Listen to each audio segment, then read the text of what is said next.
Last riding प्रश्न उत्तर। पहला प्रश्न है, भाषा की परिभाषा लिखिए। सबसे पहले भाषा की परिभाषा लिखना है, तो इसका उत्तर लिखेंगे मन के भाव बोलकर लिखकर प्रकट करने का साधन भाषा है। यानी जो भी हमारे मन में भाव होते हैं, जो भी हमारे विचार होते हैं, उनको हम किस तरह से प्रकट करते हैं, या तो बोलकर या फिर लिखकर। तो उस साधन को क्या कहते हैं? भाषा कहते हैं। ये हो गई भाषा की परिभाषा। अब इसके बाद है प्रश्न दूसरा, मौखिक तथा लिखित भाषा में अंतर स्पष्ट कीजिए। अब हमें मौखिक भाषा में और लिखित भाषा में अंतर लिखना है कि मौखिक और लिखित भाषा में क्या अंतर है। तो एक तरफ आप लिखेंगे मौखिक भाषा की हेडिंग और दूसरी तरफ लिखेंगे लिखित भाषा और बीच में लाइन ड्रॉ करेंगे।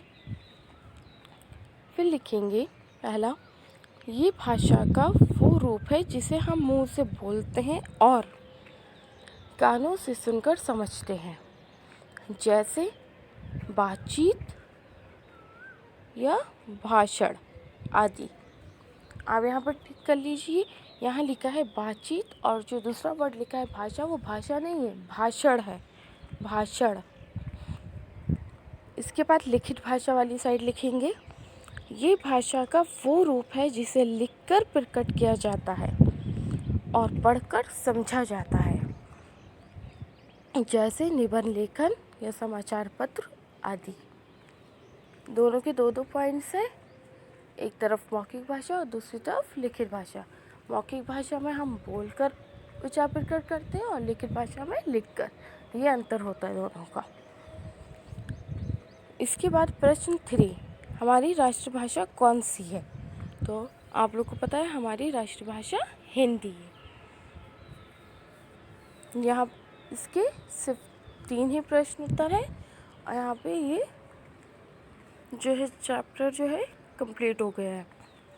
आप लोग को पता है कि आप लोग के सिलेबस में 2 पार्ट आ रहे हैं।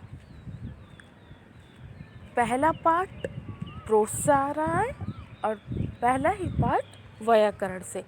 जो पहला पार्ट था आपका 2 विद्या का दान, वो आप लोग को इस पे करना है प्रोज में, और जो ये है भाषा, ये व्याकरण में करना है।